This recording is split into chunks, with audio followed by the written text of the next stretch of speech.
Alors maintenant, nous allons voir un nouveau moyen de scinder ou bien d'avoir des petites portions réutilisables dans nos fichiers Blade. C'est les composants Blade. Alors, nous avons deux manières de faire les composants Blade. La première manière, c'est avec la commande PHP artisan make component. Alors, cette méthode va vous créer une classe et un fichier Blade. D'accord? Nous allons commencer avec un fichier, un composant alerte. Alors, si nous ouvrons notre projet, nous allons dans le dossier app, fuse, component. Nous avons cette classe-là, alerte. Et cela a généré également un fichier Blade dans le dossier component. C'est-à-dire que si vous vous rendez dans ressources, views, vous avez ce dossier component qui est créé avec cette alerte.blade.php. Alors, ce que nous allons faire, c'est que nous voulons, dans un premier temps, essayer nous allons ouvrir notre master. D'accord? Nous allons essayer de réécrire un peu cette partie-là. C'est-à-dire que si nous copions ça, nous allons coller là. Et pour rendre notre composant, c'est la syntaxe. Vous faites une balise classique, mais par contre, elle est préfixée de X. Donc, X tiré avec le nom de votre composant alerte. Voilà. Donc, c'est comme ça que vous allez rendre votre alerte. Si nous testons rapidement, vous allez voir que notre alerte s'affiche bel et bien. Mais nous avons un petit problème. Notre problème ici est que notre alerte dépend euh, intrinsèquement lié ou bien est très lié à la session. C'est-à-dire que tant que nous n'avons pas de session, cette alerte ou bien ce composant Blade n'est pas réutilisable. Ce que nous voulons faire, c'est que ce composant sera non seulement réutilisable, que ce soit lorsque nous utilisons les messages flash ou lorsque nous voulons afficher une alerte classique. C'est là que nous allons voir d'autres avantages qu'offrent les composants Blade. Le premier avantage, c'est que nous pouvons ajouter des attributs. C'est-à-dire que dans notre constructeur ici, nous allons ajouter deux attributs.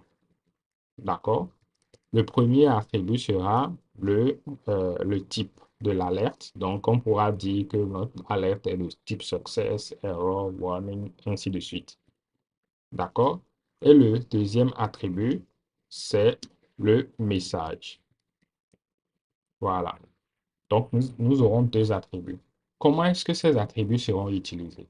Si nous nous rendons encore dans notre master, ici, nous avons deux manières d'utiliser ces attributs-là. La première manière, c'est lorsque nous avons simplement une chaîne de caractères.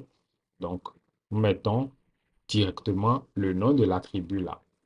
Donc, ici, nous avons le type et nous pouvons mettre success. Et ensuite, nous avons le message et nous pouvons mettre ici notre message. Voilà. Donc, ce que nous allons faire, c'est juste enlever ceci, ceci, formater ceci et notre message ici. Et si nous réactualisons, vous voyez, nous avons notre message là.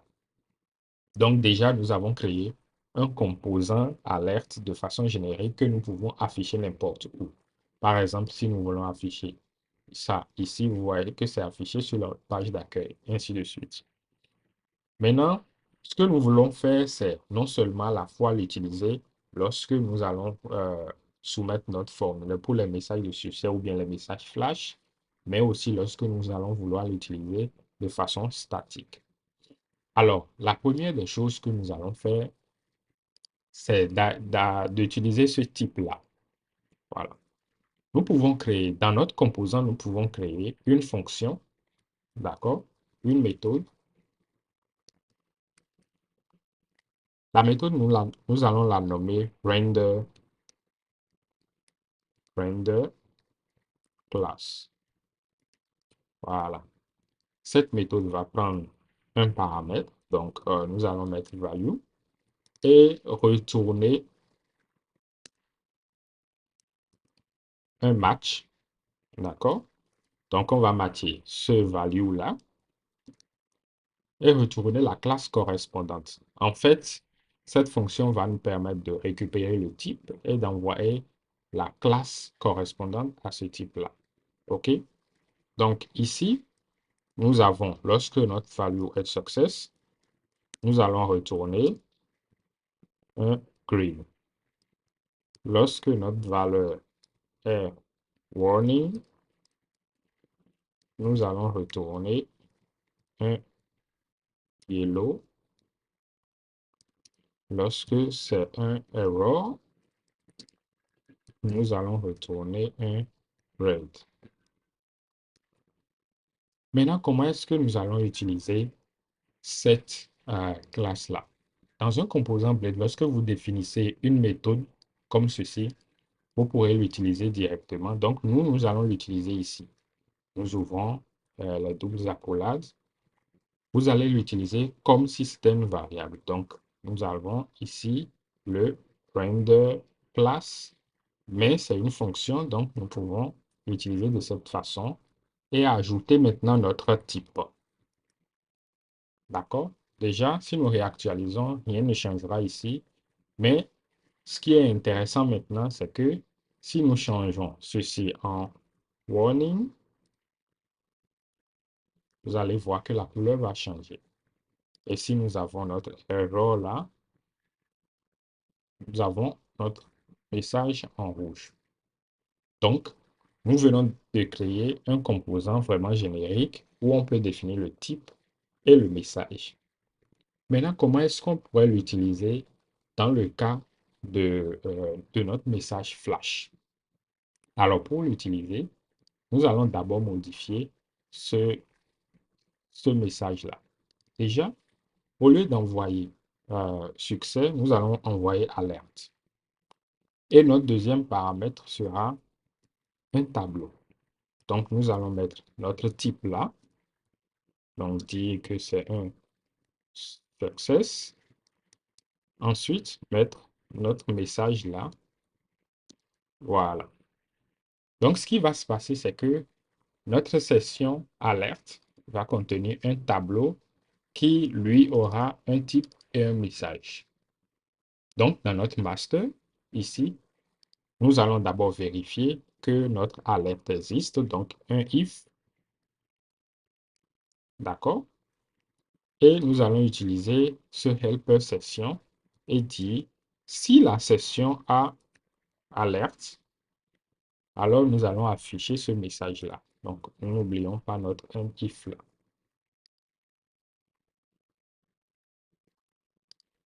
Voilà.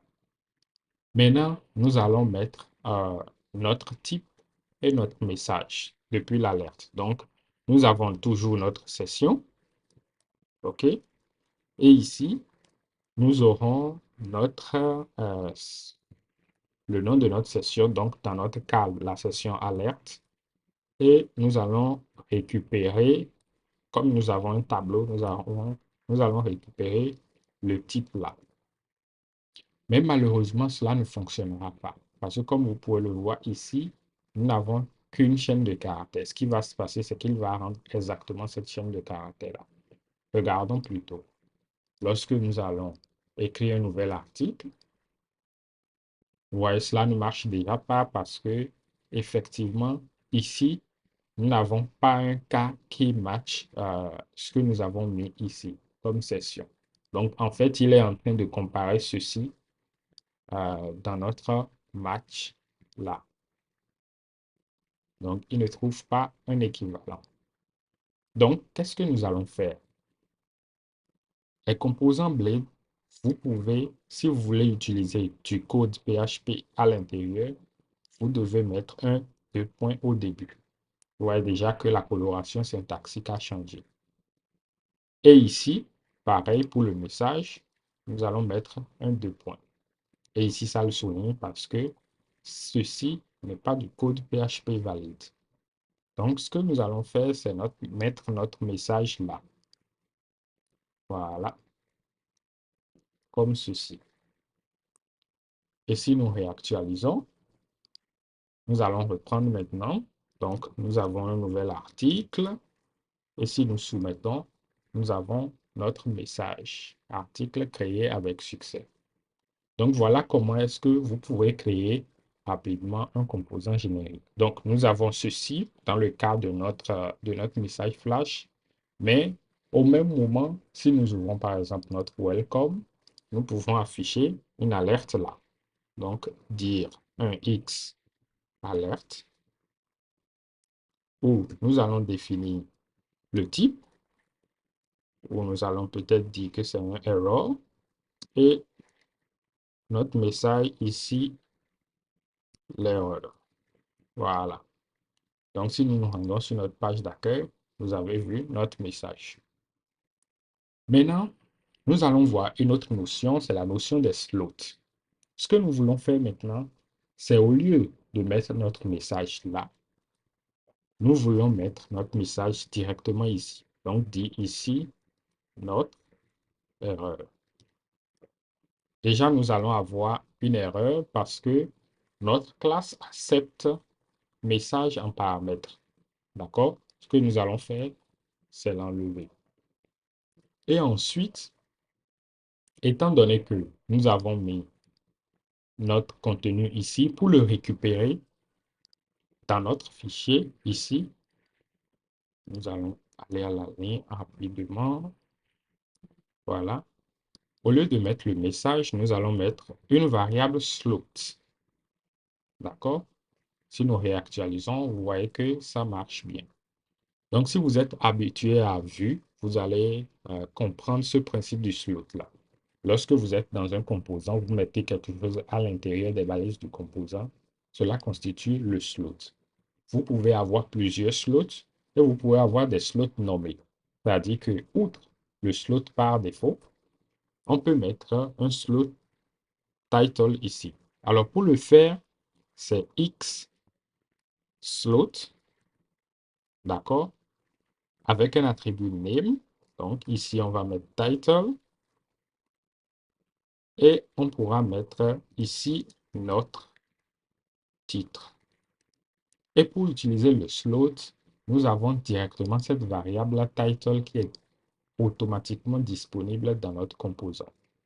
Donc, ce que nous allons faire, c'est si nous faisons disons un H3, nous pouvons mettre un title là. Et si nous réactualisons, vous voyez, nous avons bel et bien notre titre. Donc, voilà comment est-ce que vous pourrez utiliser les slots. Ici, nous allons annuler ça. Donc, on vient de voir comment est-ce que les salaires et les composants Blade fonctionnent. Alors, vous n'êtes pas obligé d'utiliser forcément une classe. Donc, vous pouvez créer des composants en ligne, c'est-à-dire des composants qui ne sont pas liés à une classe. Pour le faire, si nous nous rendons dans notre terminal, nous allons créer un composant pour notre layout. Donc, c'est la commande PHP artisan make component, toujours.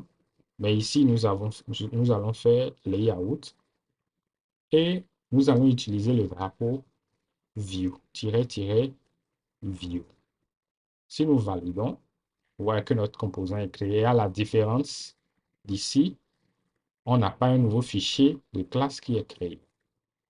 Mais quand nous allons nous rendre dans notre dossier, nous voyons que le fichier component layout.blade.php est disponible. Et ce que nous allons faire, c'est de remplacer notre layout de base en utilisant nos composants Blade. Donc, nous allons remplacer ce qu'il y a ici. Voilà.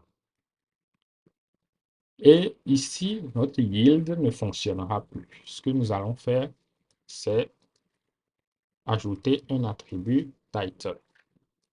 D'accord? Un attribut, une propriété title. Alors, lorsque vous avez un composant en ligne comme ça, vous devrez définir les différentes propriétés. Pour le faire, vous allez faire un props, d'accord, qui va contenir un tableau des différentes attributs. Donc ici, nous avons l'attribut title. Voilà. Donc nous avons notre props qui contient l'attribut title. C'est la même chose que lorsque vous avez un composant avec une classe, vous définissez ça dans votre constructeur là. Maintenant, comment est-ce que nous allons utiliser cela? Nous allons le faire avec notre fichier welcome. Donc ici, nous n'avons plus besoin de tout ceci. Nous allons juste copier bienvenue sur notre site là, effacer tout ça et mettre notre X, d'accord, layout, et à l'intérieur, mettre juste ceci. Alors, est-ce que cela va fonctionner? Essayons voir. Vous voyez, ça ne fonctionne pas parce que nous devons définir notre titre. Donc, nous savons déjà comment définir les propriétés. Donc, bienvenue. Voilà. Donc, voilà un peu. Mais vous allez remarquer que ceci n'est pas rendu. Ceci, par rapport au composant de layout, c'est un slot. Donc, pour rendre le slot, c'est simple. Nous allons ici et nous remplaçons ceci par slot. Et si nous réactualisons, nous avons maintenant notre contenu. Nous allons faire de même pour euh, nos différents fichiers ici. Donc, dans notre create, OK, nous allons copier ceci. Nous allons copier ça, utiliser notre layout, coller notre formulaire et utiliser le title qui est ajouté un article. Voilà. Pareil pour notre fichier index. Nous allons juste copier ça, utiliser notre layout et notre titre, liste des articles.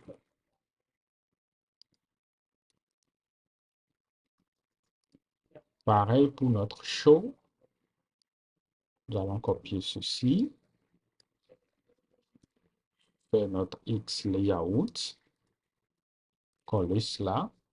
Et ici, notre titre, nous allons utiliser cette syntaxe-ci parce que nous allons mettre le titre de notre post. Alors, si nous réactualisons, nous allons sur la liste des articles.